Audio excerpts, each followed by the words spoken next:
Welcome to my YouTube channel. I am Professor Henry Bwisa, your tutor of entrepreneurship. A professor of entrepreneurship at the Jomo Kenyatta University of Agriculture and Technology. Today I want to talk to my entrepreneurship students, but also to my colleagues, entrepreneurship tutors. These are my thoughts about research, and I'm calling it a guide to undergraduate entrepreneurship students. I start by posing this question: what is research? Well, the term research consists of two words, that is re and search. Re means again and again, and search means to find out something. And look at the following process.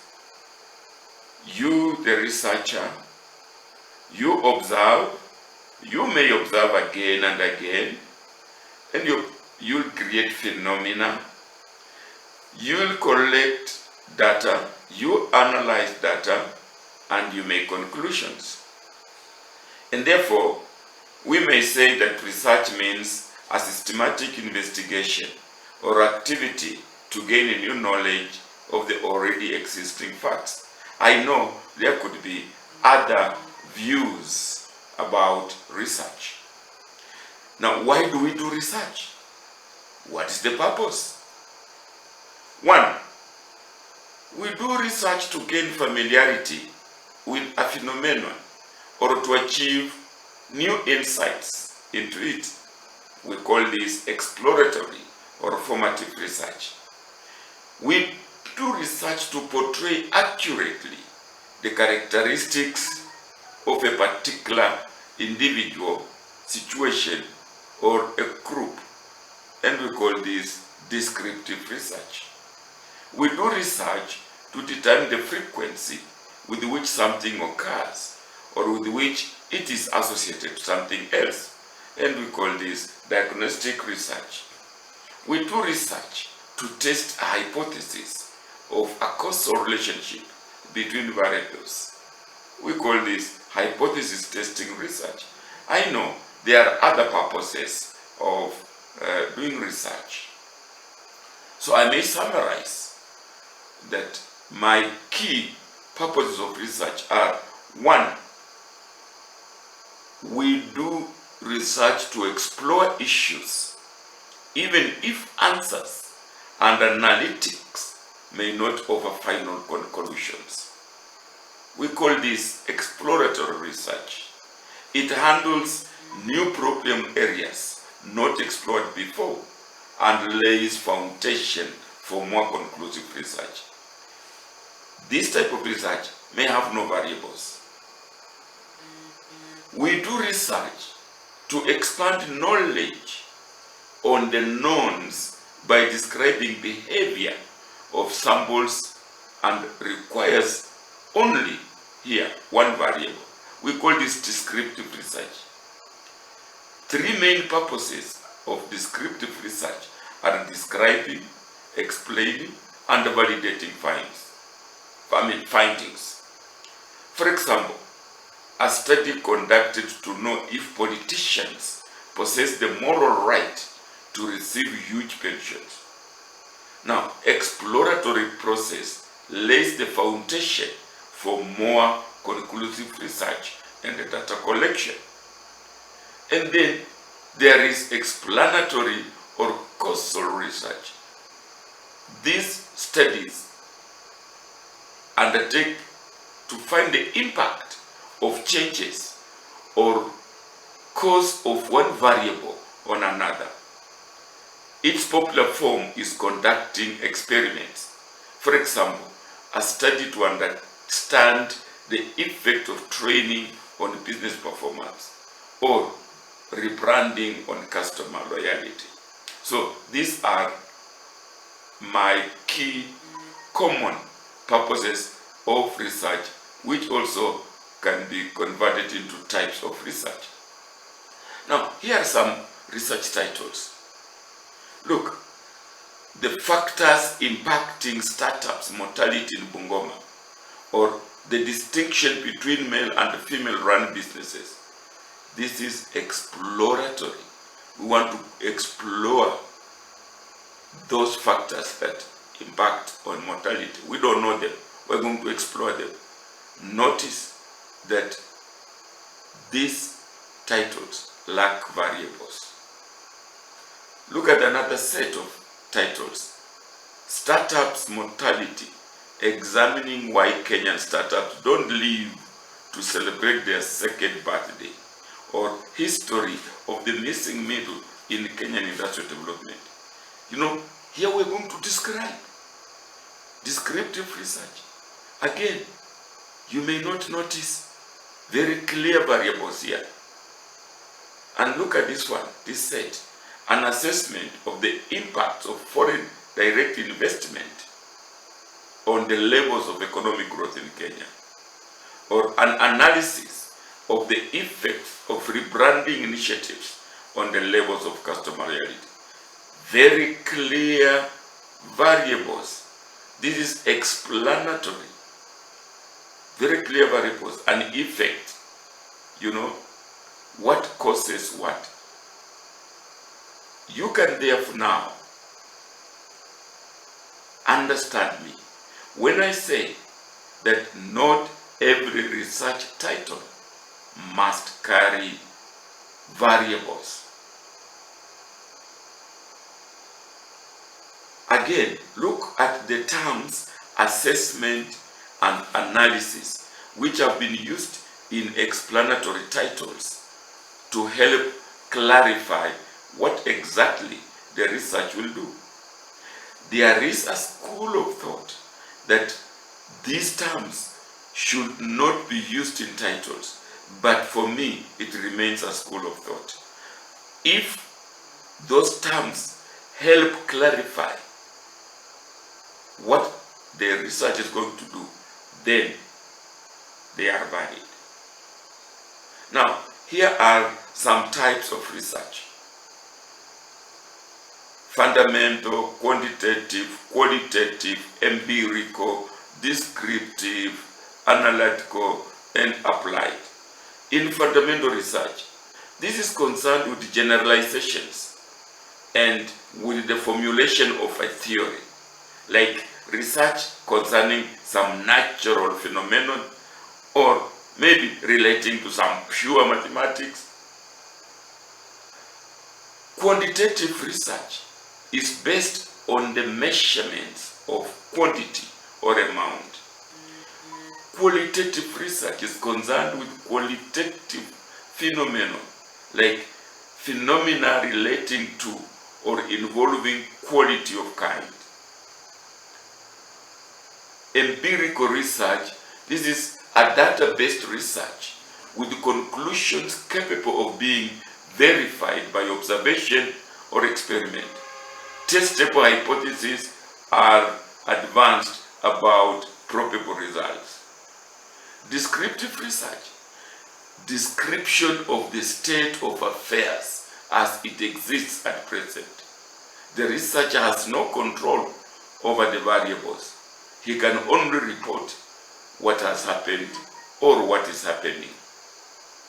Analytical research is analysis of available existing facts or information to make a critical evaluation of the material. And lastly, applied research, finding a solution for an immediate problem facing a society or an organization. For example, research to address a concrete problem. So these are some of the types of research. And now a question arises: which research best suits entrepreneurship? Now, by and large, entrepreneurship is about human creativity and innovation. Underline the word human. It is about finding solutions to practical problems. This is key in entrepreneurship. Now, it is applied research that best answers specific questions and solves practical problems. Applied research studies are conducted for immediate application to a real-world problem. The applied approach, therefore, in my opinion, best suits entrepreneurial research. I'm not saying that that's the only type, but it best suits entrepreneurial research. Now, both qualitative and quantitative applied research fits entrepreneurship. The qualitative aspect usually informs entrepreneurship policy making, management, etc. The quantitative aspect provides statistical conclusions to answer specific questions or solving specific problems. Now, most entrepreneurial success or failure factors relate to human experience. This therefore biases entrepreneurship research to the qualitative methodology. Moreover, the qualitative method provides greater flexibility in attaining rich data and provides a better opportunity to develop substantial research conclusions based on real-world entrepreneurial experiences. This is collaborated by Clark, 1998, Conker, 1998, Huberman and Miles, 1994, Morgan and Smirch, 1980, and Munk, 1998. So, qualitative and quantitative entrepreneurship research fits both.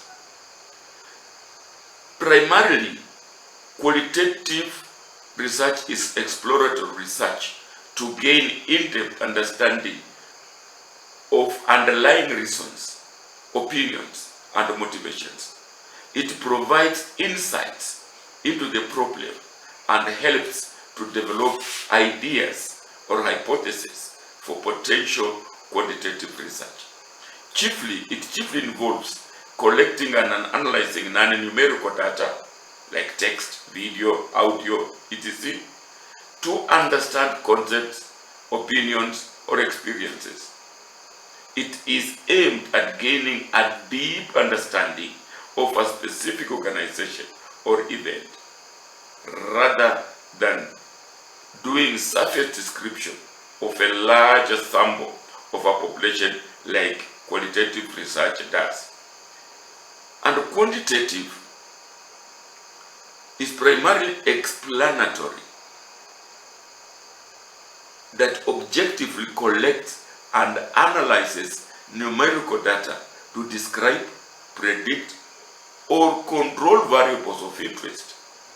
It is used to quantify attitudes, opinions, behavior, and other defined variables, and then generalize results from a larger sample of population. The goals of quantitative research are to test causal relationships between variables, make predictions, and generalize results to wider populations. It is used to test a theory and ultimately support or reject it. You can see that there is a relationship between qualitative and quantitative research. Let's look at it. Look at this. This is like a relay. Somebody is giving another a baton. You can see that qualitative research hands the baton to quantitative research. What are we saying? Qualitative research builds theory, and quantitative research tests that theory. So they are distinct but related. Let's look at it again. Qualitative versus quantitative research. Qualitative is actually theory generating, and it is inductive. This is how it starts. You go in the field, you observe without setting up any hypothesis. You may not even have a theory. Observation in the field, then patterns. You observe, collect that data, and the patterns start forming. Then from the patterns, you generate a tentative hypothesis, and that will now help you design a theory. So, qualitative starts with observation and builds the theory. And the quantitative, which is theory testing, which is deductive, start with theory, set hypothesis before you go in the field. Then you go to observe. You go to the field to gather data, and you come and confirm that theory that you started with. So, qualitative is theory building, quantitative is theory testing. Back to our picture, buttons, relay. Qualitative develops a theory and quantitative confirms theory. Distinctive but related. Here we are now. Qualitative, the approach is inductive. The goal is in-depth, generates hypothesis at the end of the research. The setting is natural. Sampling is purposeful. Data collection, interview guides, observation tools, and the data analysis, iterative interpretation. Come to quantitative. The approach is deductive. The goal is the breadth, not in-depth. The breadth, even if it is shallow, but the wide breadth. It is going to test hypothesis, not set hypothesis, not develop hypothesis, but test already set hypothesis. The setting is normally experimental or even quasi-experimental. The sampling is random. Data collection, surveys, administrative, clinical data, etc., etc. Under the data analysis, statistical tests and modeling. You can see they are distinctive, but by and large, research can pick both, can do both qualitative and quantitative, and therefore it's fashionable to do mixed research. Now, this information is not mine. I've given you the source where you can read further. Qualitative, which is largely, to which largely entrepreneurial research belongs. It is non-linear theory or hypothesis building, not testing. Data is collected without any hypothesis being set. Data is analyzed, and then there are the coding, generally three coding: open coding, axial coding, and selective coding. And when all these codings are done, then the theory is developed and, meaning is constructed.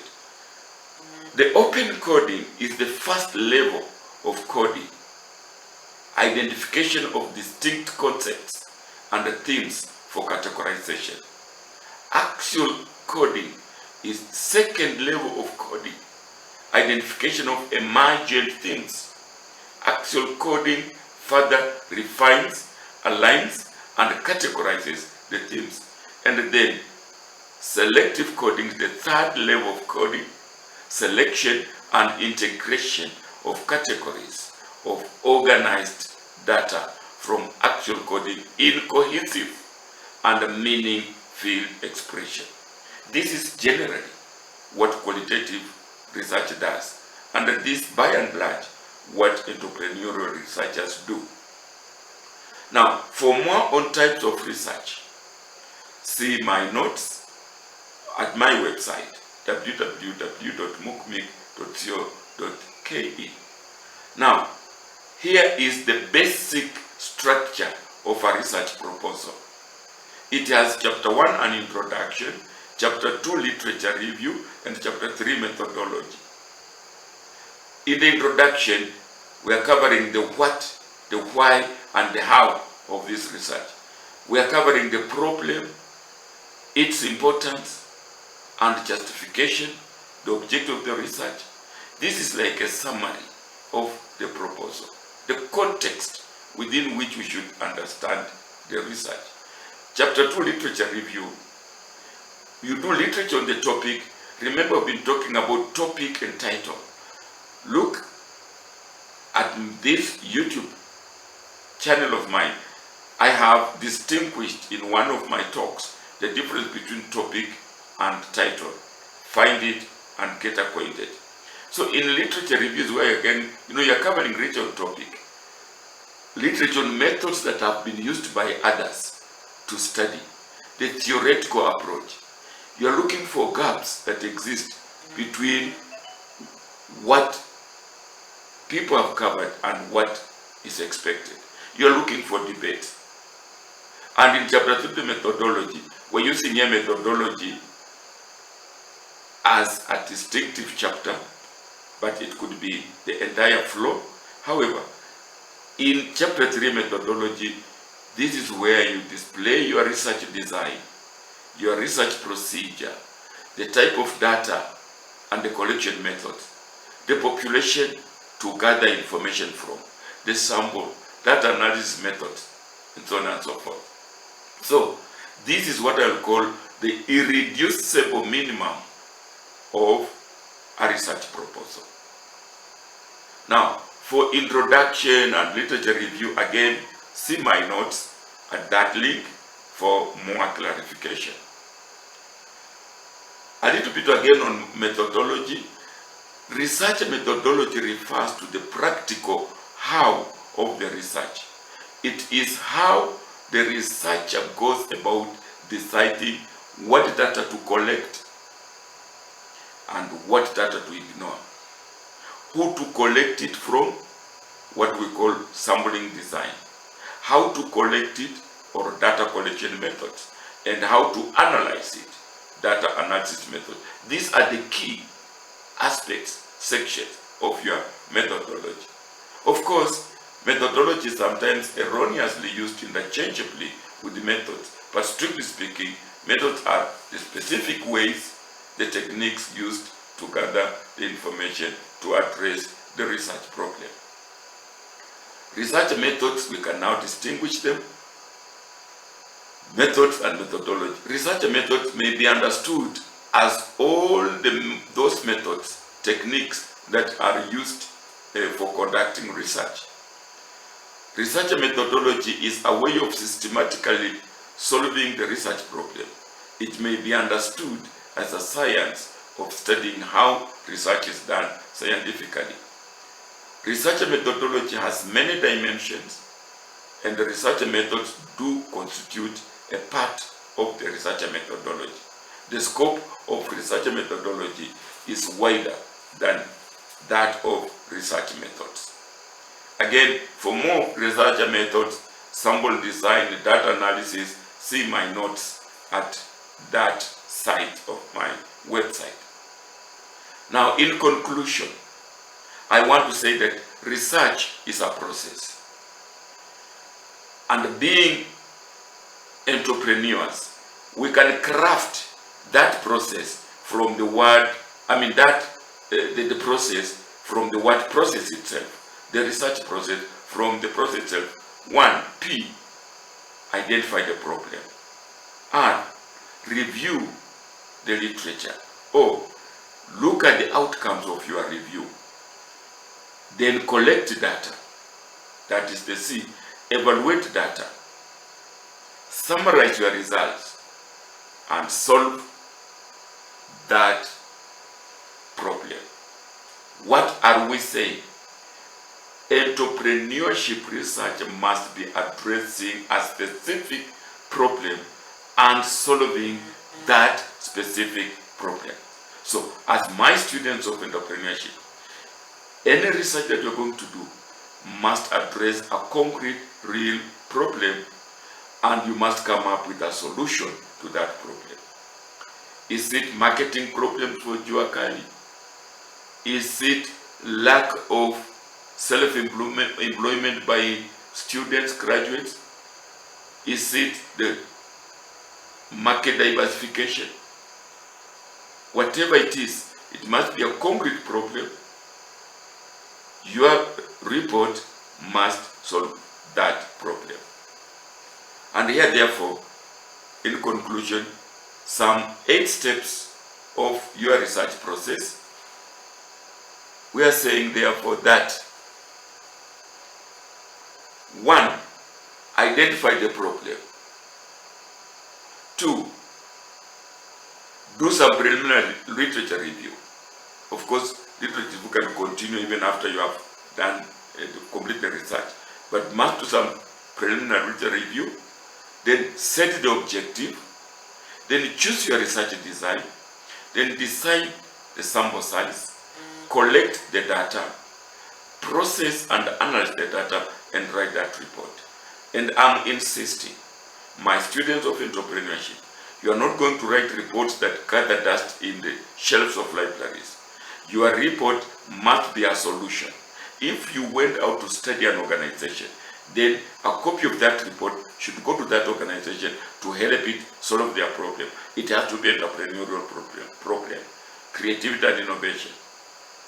If it is your own problem, then that report should be a plan for you to solve that problem. Go into business, expand your business, help your parents go into business. It has to be practical for you to obtain any marks from me to help you to graduate. You are not going to give me a theoretical report just based on a hypothetical problem. Now, if you enjoyed it, like it, please share it, subscribe for more. And if you feel like you want to support us, bring more, then donate. To donate, go to our MOOCMIC website. Directions will be there. You can also reach me directly via buhem@gmail.com, or you can send your donation to that buy goods till number 547-6465. I want to repeat, entrepreneurship addresses practical problems and gives practical solutions. You are not going to pass my entrepreneurship, whatever it is, a test, a research, without telling me, proving to me that you have solved a practical problem. So behave entrepreneurially. Want you. Thank you.